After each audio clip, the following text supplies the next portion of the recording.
Ikiwa niko katika harakati za maendelezo ya kutoa elimu ya fuara ya mama ya Samia Suluhu Hassan, hii ikiwa kitengo cha Samialism. Kiukweli leo nimefika hapa kwenye ofisi nikiwa kama mimi katibu mkuu wa soko la Zakiem na pia ni katibu mkuu wa wilaya Temeke Samialism. Leo nimekutana na kiongozi mmoja hapa wa kitengo cha viazi katika soko hili la Rangi Tatu ambao ni jirani zetu. Nikiona bora niendelee na kufanya ujirani mwema kama alivyosema mama. Kwa hiyo kiongozi, tunataka yako machache juu ya fuara hizi za mama ulivyozielewa. Karibu sana, karibu kiongozi wetu wa vitengo cha viazi. Mimi jina langu ni Ali Mbaru.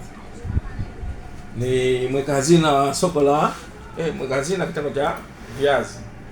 Mimi fuara za mama nimeelezewa kitambo, kwa sababu Mama Samia mimi namjua vizuri, ni mtu mwenye utu, ni mtu mwenye upendo.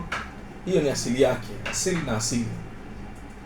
Mama ni mtu mwenye huruma, mama anapenda sana mshikamano, mama anapenda sana maendeleo.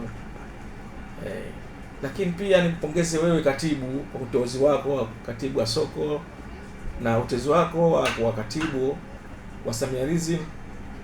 Tuko pamoja, tutashikamana ili kuzieneza fuara za mama, kwa sababu zina manufaa kwa Tanzania.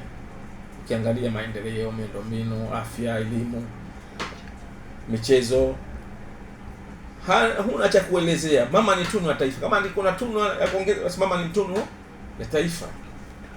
Mitano mitano tena. Nani kama mama? Hakuna. Kama umpendi mama wewe mchawi. Asante sana.